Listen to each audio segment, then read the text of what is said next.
welcome to another episode of Wellness for Powerful Women. So, I'm your host Charmaine, and here I have an amazing guest. This woman, I tell you, all y'all, you gotta be ready to take notes. This woman will blow your mind away. She is an online business manager, she's a marketing ninja, she's a strategy content extraordinaire. So you guys are going to want to listen up, and we're going to chat today about a super important topic, especially for everyone. Like I made this show for especially women entrepreneurs and CEOs and people who own a business. And something that really caught my eye with Tinli is she was talking about what top 3 things do you need to do to really grow your business to the next level in 2023. And it doesn't have to require hustling, grinding, or burnout. So without further ado, if you guys have questions, we're going to chat for 20 minutes. And then at the last 10 minutes, feel free to raise your hand. I'll put you on the panel to speak. And then I'll also post a replay of this talk so you could get a hold of Tinli and her links and all that good stuff. I'll put it on my YouTube channel. So Tinli, why don't you go ahead and introduce yourself. Let us know who you are and what you do. Absolutely. Hello. Thank you so much for having me here. I'm so right now having so much fun with the little reacts. I'm sad that they only give me 4, but I've been using every single one of them.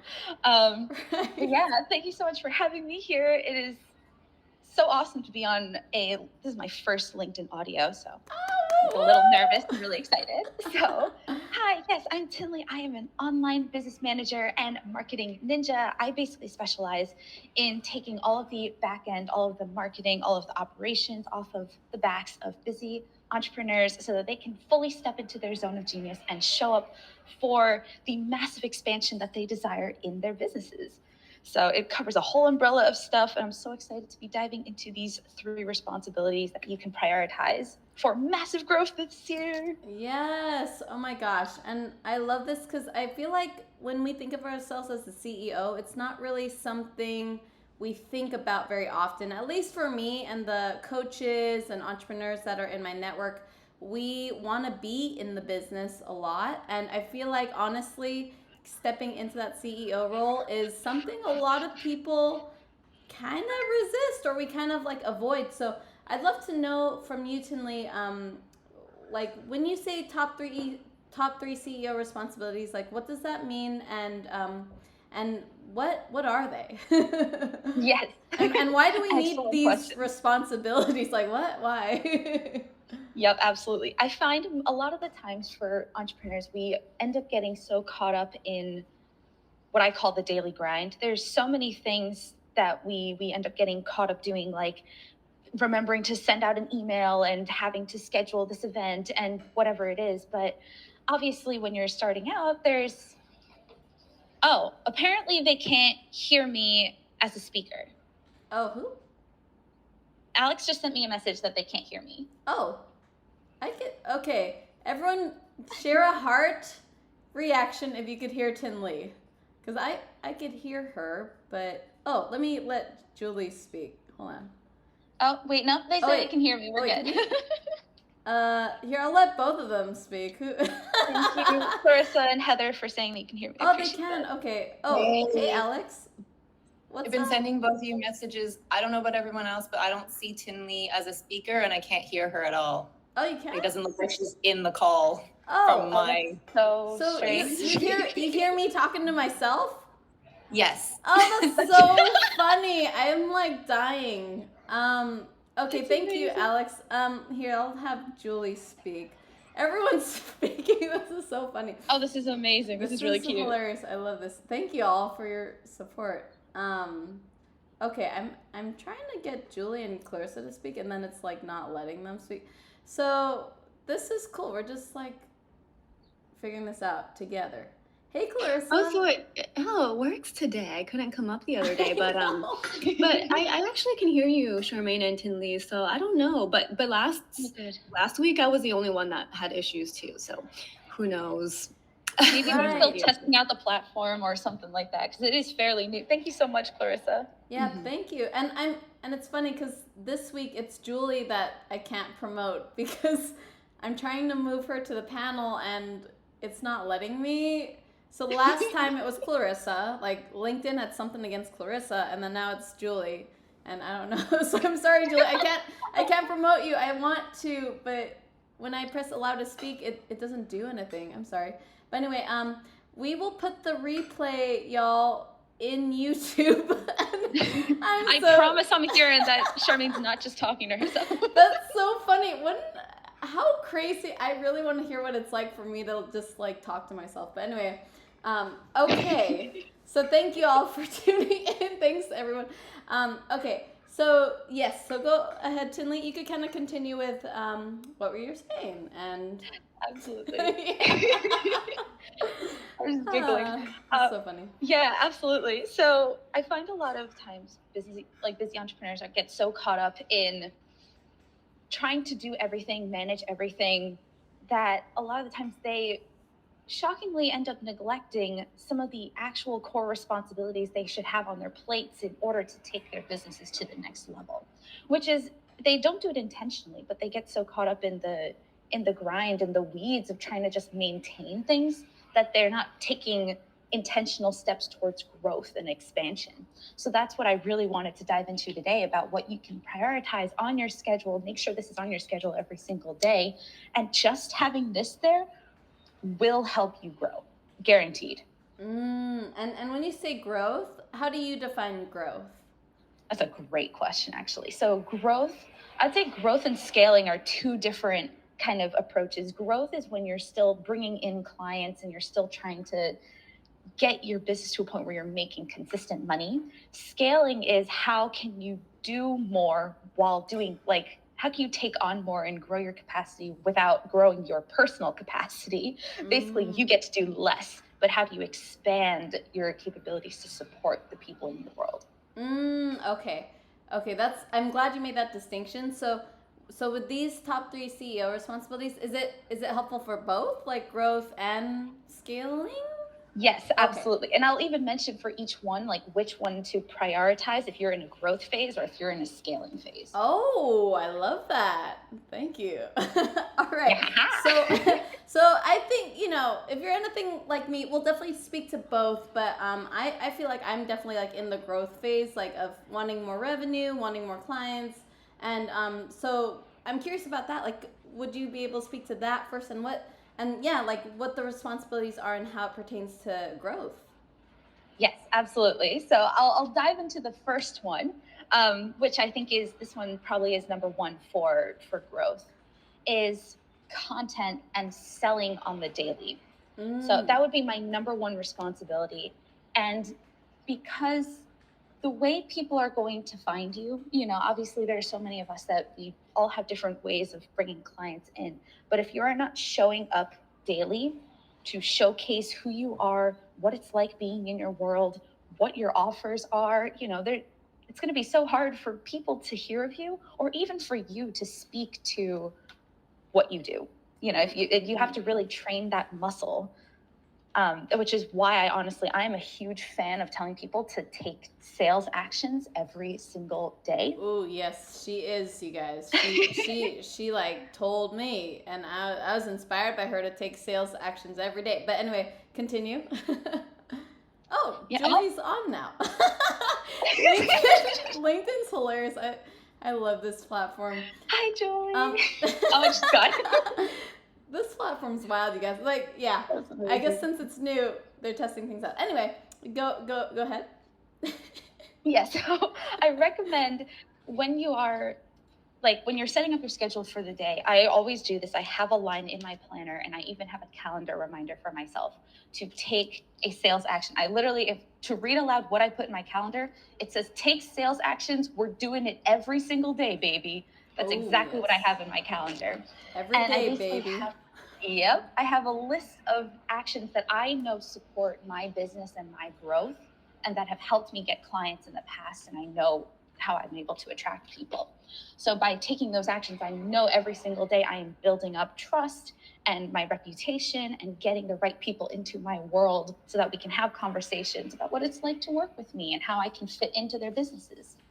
Right. And I love that you pointed this out, because it could seem so obvious of like, oh, we need to take action to grow our business, to make revenue, to sell. But I feel like sometimes when you're so in it, like if you're coaching clients, if you're networking and things like that, it could be easy to overlook. So this is a great time to kind of check in with yourself and ask yourself, like, are you taking sales actions every day? And just for everyone in the audience to have an idea, Tinli, like could you give us some examples of what those actions look like for you? Yes, I wanted to do that, and I also wanted to say to lightly call some people out. Cleaning up here we an go. entire exactly. I have so much love to give. I'm also going to give people a hard time as needed, only out of love, I promise. But cleaning up a landing page or a sales page is not a sales action. Taking an entire day to do your website is not a sales action. I'm hit. Okay. Let me say that right now. That does not count. A sales action is when you are actively searching for or committing to opportunities that get people in your world.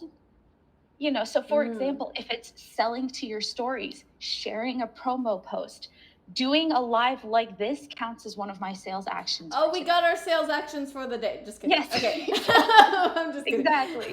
So things like that, or being in a networking group, which I know you and I are in, and several of these women here are in, all together, that counts as a sales action. DMing people, pitching to podcasts, going live on Instagram, engaging with people on social media. All of these count as sales actions. There's a lot of times where we think, oh, if I, spend more time making sure my website looks perfect, I'll bring people in. And it doesn't quite count because you're not actually communicating with anyone. You're not actually sharing your offers. You're kind of hiding behind this veil of, oh, this will work. But that doesn't quite get you the people into your world that you want. Yeah, that is so good because, you like really, when you look at the actions you're taking in your business every day, really ask yourself, is it putting you in front of people or is it allowing you to hide? Yes, that is exactly what it is. No. Okay. So okay, I love that. Okay. So make sure you're taking action that's putting you in front of people, that's helping you actually share with people what you're doing, that's telling people how you could help them, like making offers, making posts that, or even in the stories and things like that, that just promote like what you're doing. And I'd love for you to make this distinction really quick because I feel like people can get a little, can overthink it a bit, but how do you define like making an offer? Because I'd be in a lot of coaching networks and they'd have a lot of drama around how do I make an offer to people and what does that look like? So how do you define making an offer, like say on social media or networking, or like how do you look at that? Just curious. Oh, that's an interesting question. I would say there's been speaking specifically for Instagram, because I do spend a lot of time on Instagram. When it comes to putting an offer out there, like a lot of times people tend to be really sold on people purely because of the value that they're sharing, not necessarily what they're constantly promoting. So the more you actually prioritize sharing value, the more likely people are going to click on your profile and check you out on their own, even without you selling. So even to put a little twist on there, sometimes people get so caught up in like, how can I convince this woman to be in my world? But actually, if you demonstrate that you're an expert in your content and putting yourself out there and showing up consistently, like people are naturally going to click that little link in bio. That is the goal. Obviously, you still want to be sharing your offer so people know like what you do. And obviously also in your content, this is another thing for content, is you want to paint the picture of what it's like to be in your container.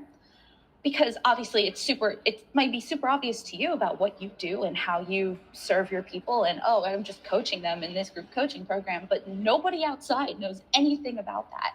So what is it like being coached by you or being in your space? And what do you bring to the table that's so different from everyone else? Convey the entire experience in your content. And that's a great way to even share like people will be convinced. So they'll be like, oh shit, I need that. Right. So I guess when it comes to your original question about like how to make that offer, people like, if we all know what we're looking for the most part, we all have like they're like, oh, okay, I need support with losing weight or something like that, right? So then obviously you're a really good referral for that. But when it comes to making the offer, like, I think people need to be led into doing it. It's like so interesting for me to try to describe this. Like, we want to create a space where people can lead themselves to working with you, not you giving off this desperate energy of like, you have to work with me or it's the end of the world. Please. Like, I have to make money. Oh my God, please work with me. Yeah, right.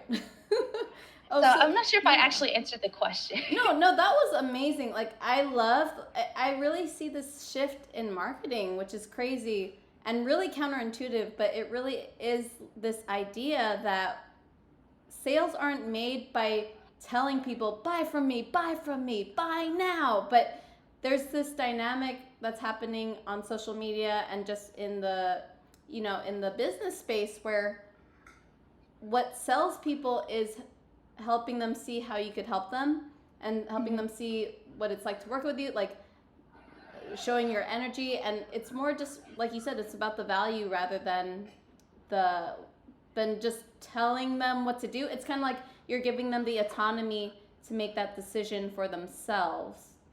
Yes, exactly. So it's just about talking, the more you rave about how amazing your stuff is without giving off like the, if someone DMs me, like, I have to make sure they buy from me kind of energy. Nope. It's just about showing up. You're so in love with what you do that it just makes sense for people to be a part of it. And you trust the right people are going to come in. So the more you show up and just, you sell your offers, you feel good about your work, you paint the picture of what it's like to work with you, people will be magnetized to you and just come in and just need to be a part of your energy. Right. I got a heart from Julie. I want to give a heart to that as well because it's so good. Because yeah, I feel like nobody ever feels good when we're told to do so. We're told what to do, and we want to make that decision that feels good for both of us. And I love the idea of like attracting your people to you, because it's true. It really can work. Like, I've bought really high ticket coaching offers, and they did not, like, I didn't even have to talk to the coach directly. Like, I just listened to their podcast, and I was like, I was just blown away by the episode, and I was like, I need to work with this person. And I didn't have a conversation with them at all directly, So Exactly. I love that. That's why, even just speaking for growth versus scaling in this case, growth obviously is being able to put out content on the daily and keep up those personal conversations and DMs with people, and even doing sales calls. However, for scalability, if you get to the point where you want like dozens of people in your program, it's just not scalable to be on sales calls and have those personal conversations all the time. So that's why you need to build up your content to a point that the experience of being on your social media page or being in your emails is enough to sell people. That's why you need to paint the experience of what it's like. Because obviously when you get to the point where if you want to make multi-six figures, 7 figures, you can't be having daily sales calls. It's just not, it doesn't work. I mean, who here loves going on daily sales calls? But I actually love sales calls. I have to say, like, for me personally, I love sales calls. But but it's totally true. Like, most of us are not, we don't want to feel like we have to sell the other person on the sales call. So I totally understand it. But I think it's different if you bring the energy of your sales call being like, I'm just here for us to, like, it's like first date. We're going to get to know each other. We're going to have some fun. Am I a good fit for you? Are you a good fit for me? Let's kind of play this out and see how the day goes. Like, having that kind of fun energy in it makes it a little bit easier and just takes some of that pressure off. But yeah, so that's in terms of number one. I feel like I definitely spoke a whole bunch about number one. I would love to get into the other 2 points as well. Yes, we'd love to know. Yeah, so for number 2, holding powerful containers for your clients. So I know that sounds super straightforward, but honestly, for most of us where referrals and word of mouth is so huge, like just being able to hold that space for your clients will already, it's exactly what you need to grow your business and scale. And because they'll speak about and rave about how amazing you are and bring in more people. So the more space you can give to them, the more you even improve yourself and you keep like growing and expanding and investing in yourself and holding that powerful space, the more your clients will also rise up, rave about you, spread the word. They want to raise up your containers too. And it just becomes everyone rises together. Oh my gosh, I love that. And how do you define holding powerful space for your clients? Yeah, I would say in terms of holding powerful space, it's being able to be the lead, like be the leader in the space, be the mentor in the space that encourages people to bring their own questions, to trust themselves. You know, it's not necessarily like if you lead a space where you're the coach, you have all the answers, and everyone is coming to you for the savior. Like it's not necessarily, it's not the same energy. There's more desperate vibes in there and tension and like, oh my gosh, like you have to give me all the answers or I'm not going to get anywhere. Versus being in a container where people feel like they can step up to the plate and grow and expand, and holding that kind of safe space where they feel like they can share anything with you and bring to the table so that they can work those blocks that they're in their head so that they can step up to the plate. So just, and a lot of the times, the reason why this also can be difficult for people, for busy entrepreneurs, is if they're packing their day with so much external tasks that they end up showing up to these containers stressed and tense and worrying about what they have to do after the call, you know, it's not going to be the same experience for your clients. Right. So that's why even prioritizing just showing up 100% for your clients with a non-biased view, just knowing you're fully committed to their growth just as much as they are, just it will immediately elevate the experience for all of you. Ooh, oh my gosh, I love this. There's so much goodness here. And I love the whole idea of allowing, like, you're not the savior of your client, right? Like, they have all the wisdom and all the knowledge that they have, that they can have to make the best decisions for themselves. Like, you can help them, you could guide them to find that inner wisdom that they have, you know, but I love that they're really the ones who are in charge of their results, and you can help them, guide them to that path. But you also, as a leader, hold up and hold the space for the group to really make it an experience that is also helpful for all the clients, especially if you're doing a group program. If you're a coach, you really are clear about like what are the expectations, what are the expectations of the leader, the coach, and also the clients. How can they how can we all show up here together in a way that can be supportive for everyone? Absolutely. Right, but that is so good. And I would even say, so in terms of growth versus scaling in this case, obviously when you're growing, you want to prioritize holding the space for the few clients that you do have in your world. But I would prioritize, obviously you're putting content and, you know, and holding these powerful containers on the same level. Whereas when you're scaling, I would even put more energy into holding the space for your clients, because obviously, you know, your content is working at this point.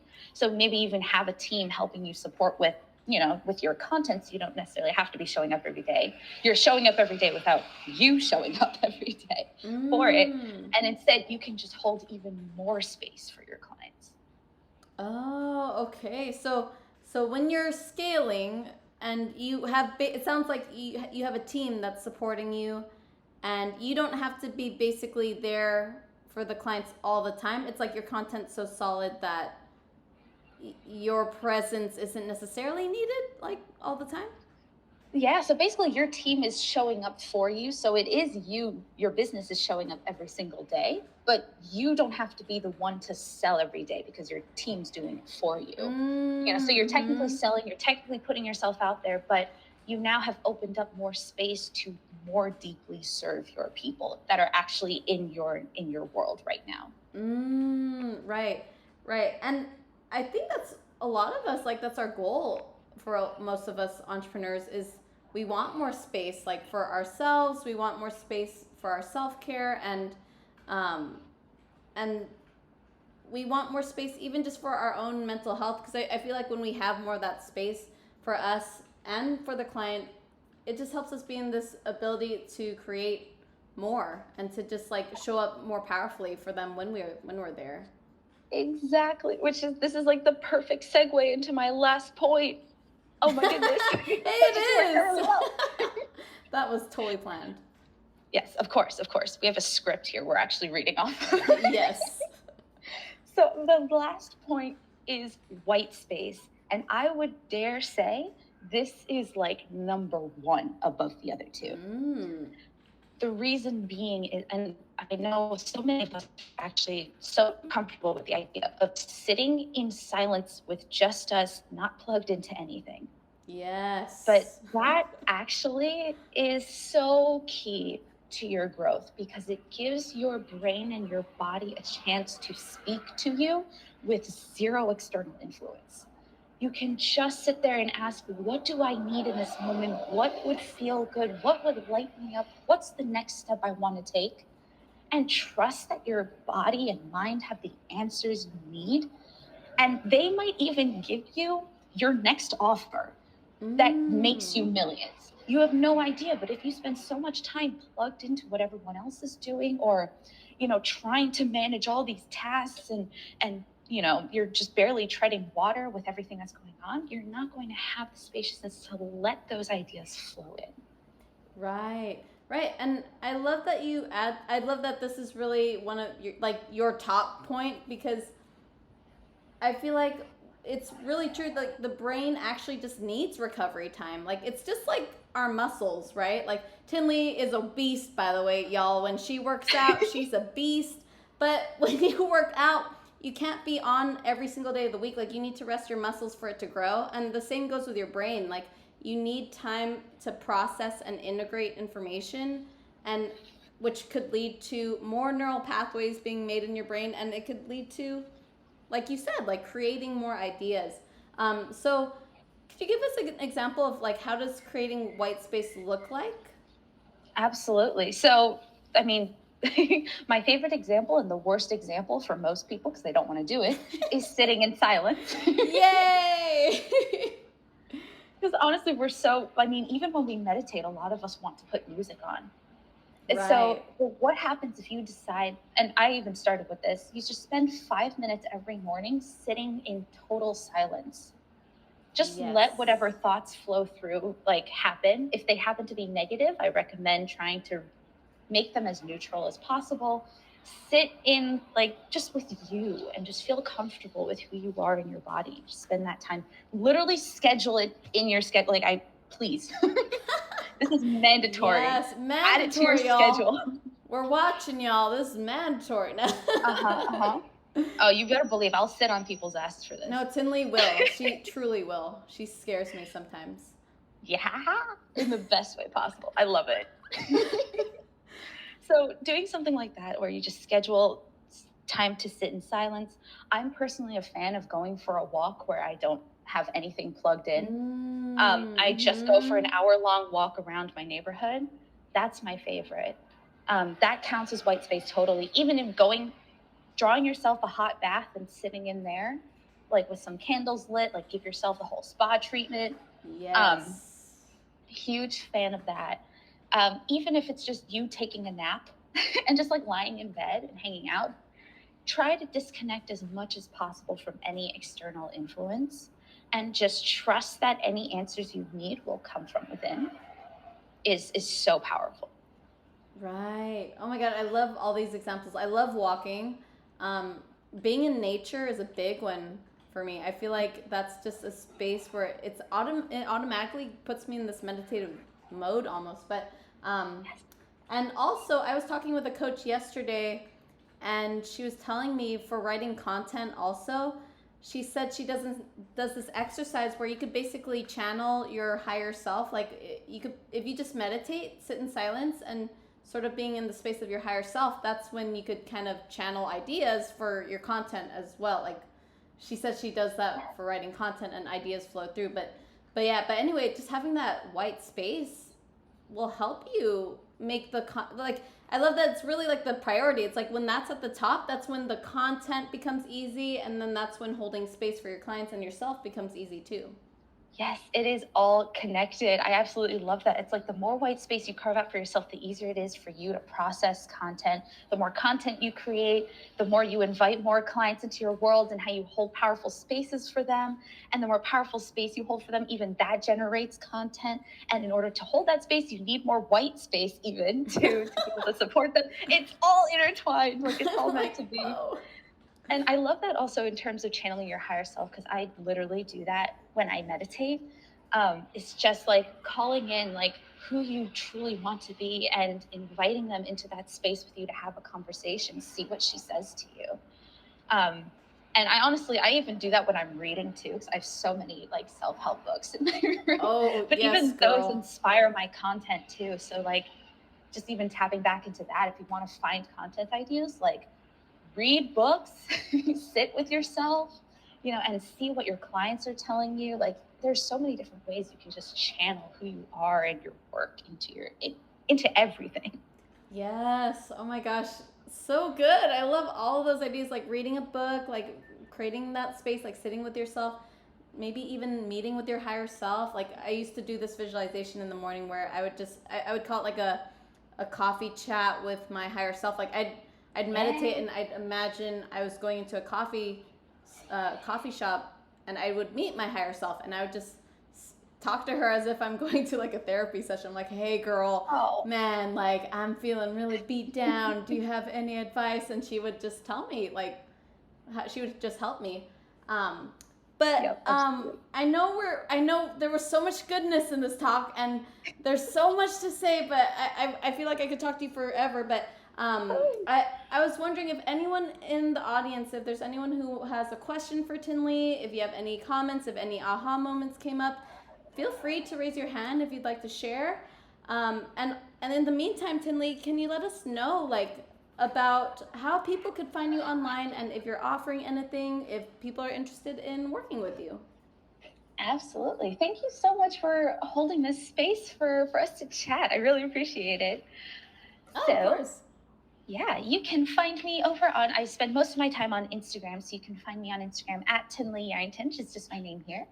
And I'm told my reels are super fun to watch. So if you want to just come over, have fun, have a laugh, have a good time, come check me out and you can learn a little bit more about how you can grow and scale your business in a sustainable way that truly aligns with your energy. I will absolutely support you with that. And then I have a really exciting thing coming up. I am hosting a free masterclass for the very first time in a couple of weeks on February 7th. And I'm calling it the Idea to Cash Workshop. And we're basically you're going to learn how to turn that whirlwind of ideas in your brain, because most of us entrepreneurs, we've got ideas coming out the wazoo. Oh, yes. Finding, right? Mm-hmm. So finding a way to rein them all in, give them a space to be nurtured and grow, and also figure out how you can prioritize those ideas so you're not overwhelming yourself like out of the gates. And also key questions to ask yourself so that you can turn that idea into a concise plan of action that doesn't overwhelm you. You know exactly what action steps to take. If you have a team, you know exactly what to give to them. And I'll even give an example, and I might even bring some people on. We can workshop through it together. So we're gonna have some fun. And I'm launching this while I'm in Hawaii. So it's going to be so fun. That is the dream, girl. That is amazing. I love that. And I love that too. Like, it's like, okay, when you create white space for yourself, when you have ideas, Tinli's masterclass can help you make that idea into a reality and make it into a reality with cash, which is pretty awesome. So it's so nice to realize like that little idea in your brain that you came up with in the shower can actually turn into your $1 million offer. It's really fun. Oh my God, that's amazing. And I think, can people find that link like when they go to your Instagram bio? Yes, it is the main link in my bio right now. And I do invite that if there's anybody who is desiring to work with an OBM, to send me a DM. Right now, I do have one client spot available. So it's right now, I'm currently prioritizing the masterclass because I'm so excited for it to just get people in that space. But if you do desire to work with an OBM, if you have questions about how an OBM can fit seamlessly into your business, I invite you to send me a message. I would love to chat with you. Oh my gosh, that's amazing.